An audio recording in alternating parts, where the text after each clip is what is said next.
Este, ok, hoy vamos a hablar un poco de los estados financieros de las empresas, o sea, un poco de análisis financiero para ver cómo es que se realiza.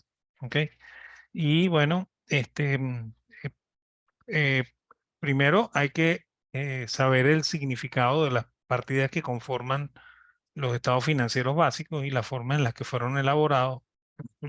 Eso nos permite entender la información económica y financiera contenida implícita y explícitamente en ellos, ¿no? Y a partir de ese conocimiento uno puede analizar la empresa y, por supuesto, tener algunas predicciones de lo que puede pasar en el futuro con la empresa, ¿no? ¿Ok? Que es lo que normalmente se hace con eso, ¿no? Este, mm, no- Normalmente cuando se hace análisis financiero lo que se busca es medir el rendimiento de la empresa dentro del contexto de negocio que desarrolla, los objetivos y las estrategias, ¿ok? Y bueno, y un análisis detallado permite además determinar cuáles son los factores claves del negocio, los requisitos indispensables para una proyección razonable de la situación de la empresa y, por supuesto, para poder hacer las estimaciones, ¿no? Que es lo que al final este, eh, eh, nos permite, ¿cómo se llama? Al final tendríamos que llegar con ese análisis, ¿no? Y de hecho, una de las cosas que vamos a hacer es esto, ¿no? Ok, ok, los análisis fundamentalmente se realizan de dos formas, ¿no? Se habla de análisis dinámico cuando estamos comparando las variables a través del tiempo, ¿ok? Y se habla de análisis estático cuando uno lo analiza dentro de un solo periodo específico, ¿no? Este, También lo podríamos llamar horizontal y vertical, ¿no? ¿Ok? Hay quien lo llama horizontal el estático y vertical el dinámico, ¿ok? Perdón, al revés. Dinámico lo llaman horizontal y el estático lo llaman vertical, ¿no? Y bueno, y dentro de las herramientas más utilizadas para llevar a cabo esos análisis están las razones financieras, ¿ok? Y el análisis comparativo de los estados financieros, ¿no? Este, el, el balance general, ¿ok? O estado de situación, como lo llaman hoy en día, resume el estado de los activos, pasivos y patrimonio de los accionistas en un momento de tiempo, ¿no? Y son siempre montos medidos en valores históricos y con tipos de cambio histórico, ¿no? ¿Ok? Y se preparan de acuerdo a lo que se conoce con el nombre de principios de contabilidad generalmente aceptados, ¿ok?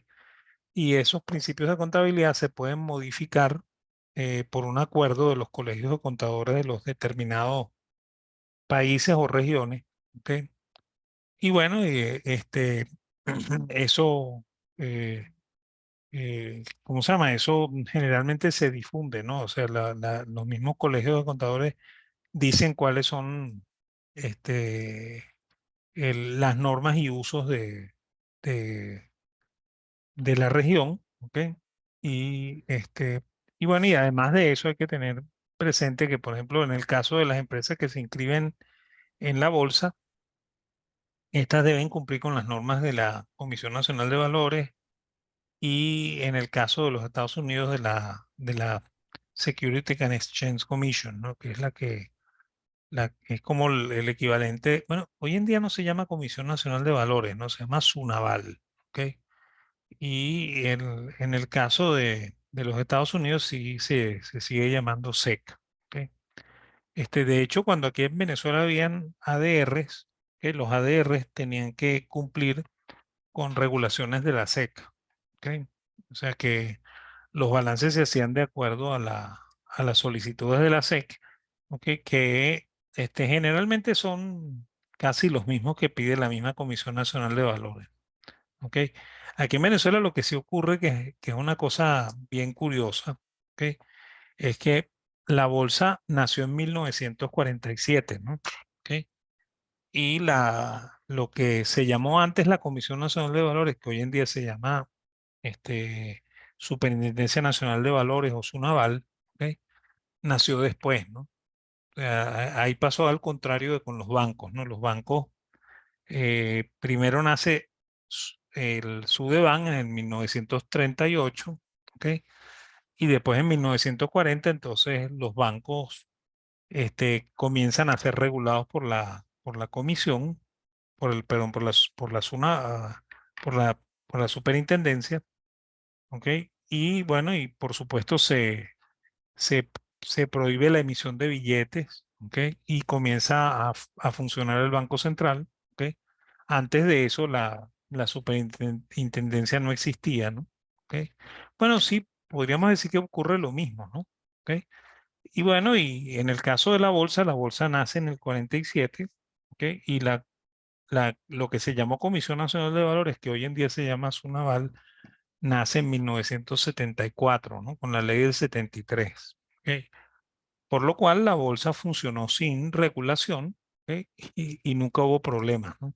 ¿Ok? En el caso de los bancos tampoco, casi nunca hubo problemas, ¿ok? Salvo el curioso caso del Banco Mercantil y Agrícola, no hubo mayor problema en Venezuela, ¿ok? Por lo cual pareciera que el Banco Central no hacía falta, ¿ok? Y en el caso de la, lo que se llamó Comisión Nacional de Valores, hay una cosa curiosa, ¿no? Que es que quien regulaba la bolsa era la junta directiva de la bolsa, ¿ok? Entonces, después de la creación de la comisión, a partir de la ley del 73, la regulación es doble, ¿no? Porque la junta directiva de la bolsa sigue regulando el mercado, ¿ok? Y, y la SUNAVAL también, ¿ok? Entonces hay una doble regulación, pues, ¿ok? Que es curioso, por eso que les digo, ¿no? ¿Ok? Ok, ese balance general tiene unas cuentas mayores, ¿ok? Las cuentas mayores son los activos, el pasivo y el patrimonio, y dentro de los activos, el activo circulante, que es el que vence en un plazo menor a un año, ¿ok?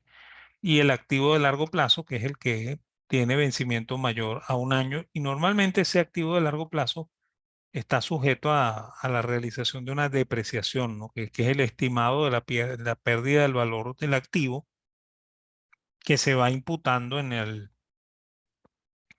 la realización del balance, ¿no? Y bueno, y los pasivos también se clasifican en pasivos de corto plazo y de largo plazo, o pasivo circulante y pasivo de largo plazo, ¿ok? Y bueno, y por último se coloca el patrimonio, ¿no? Que es un poco lo que habíamos mostrado cuando habíamos hablado del modelo de la empresa como balance. Ok, aquí hay un ejemplo, ¿no? Suponiendo que este es el primer año y este es el segundo año, y aquí está la variación, ¿no? O sea que si lo vemos así, el análisis es dinámico o, o horizontal, y si lo vemos así, el análisis es vertical o estático, ¿no? ¿Ok? Entonces aquí está, ¿no? Y fíjense que se organizan las cuentas de lo menos, de lo más líquido a lo menos líquido, ¿no? ¿Ok? Y por esa razón se pone el largo plazo abajo, ¿ok? Y el corto plazo arriba, ¿no? Igual pasa con los pasivos, ¿ok? Y igual pasa también con el patrimonio, ¿no? Se supone que el capital pagado es lo más líquido, ¿ok? Después vendrían las utilidades retenidas, ¿ok?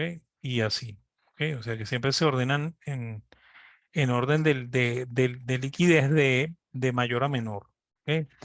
Hoy se usa mucho el balance invertido, ¿no? Que es el sistema alemán, ¿no? Que originalmente se usaba mucho en las empresas eléctricas, ¿ok?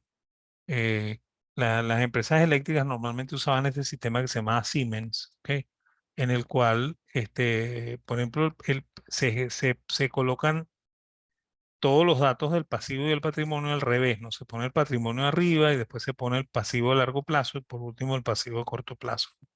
Y en el caso de los activos igual, ¿no? Se ponen al revés, se ponen los activos fijos arriba y los activos circulantes abajo, ¿ok? O sea que se hace en orden inverso a como están ordenados aquí.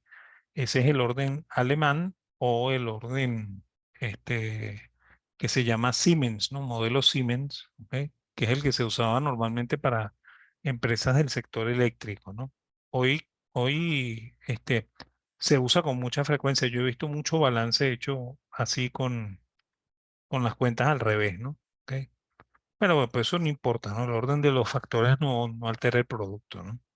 Y bueno, y el otro estado importante es el estado de ganancias y pérdidas, que hoy en día lo llaman estado de resultados, ¿no? Ese es el nombre que le han puesto en los usos modernos, ¿no? ¿Ok? Y bueno, y ese es el que resume la rentabilidad de la empresa durante un determinado periodo de tiempo. ¿Ok? Y y bueno, la primera cuenta ahí sería las ventas, ¿ok? Y luego el costo de las mercancías vendidas, ¿ok? Lo cual nos daría la utilidad bruta.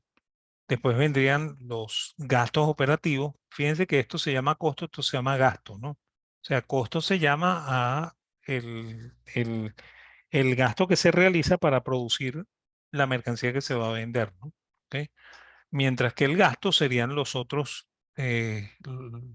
gastos que están relacionados más a la parte operativa y a la parte financiera, ¿no? ¿Ok? Entonces los gastos son los gastos administrativos y de venta, ¿ok? Obviamente hasta aquí está muy relacionado al producto, por lo cual la utilidad operativa está relacionada al producto, ¿ok? Y bueno, y después vienen los egresos financieros, ¿no? Y los ingresos financieros, ¿no? Por ejemplo, si uno tiene una deuda, vendrían el gasto por interés, ¿ok?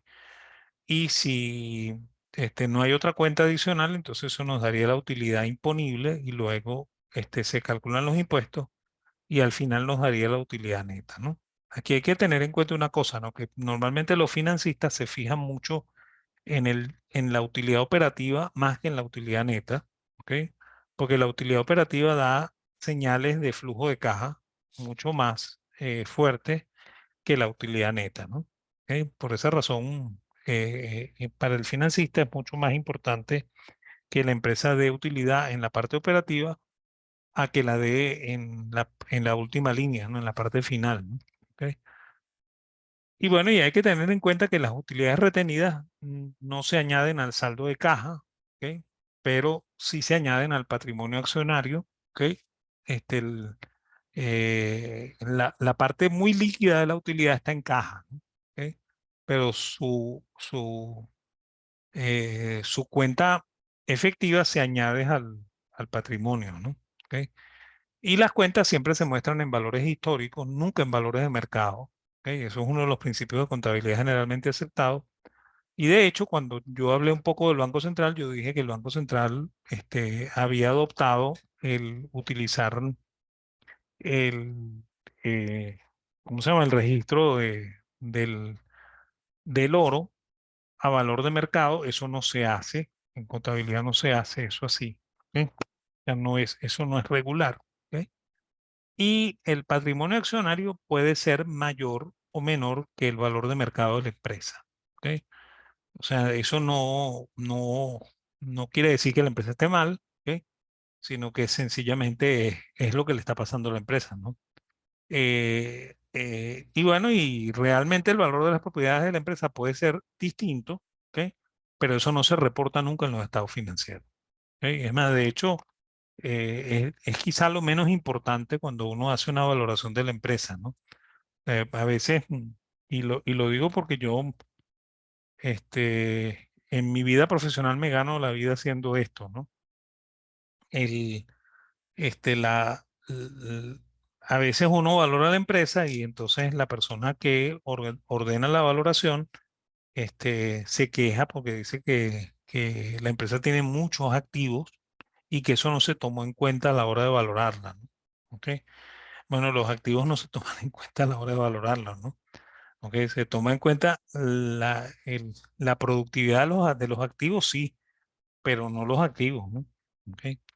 Entonces, normalmente los clientes a veces se molestan con eso, pero esa es la manera en la que se valora la empresa. Pues. O sea, uno lo que valora es el flujo de caja, o sea, lo que de verdad la empresa produce y no los activos que tiene, ¿no? ¿Ok? Es más, en este año pasado me tocó valorar una empresa que la están recuperando, ¿no? Entonces, claro, el valor no da todo lo que le gustaría al dueño que tiene, ¿ok? Y entonces él dice que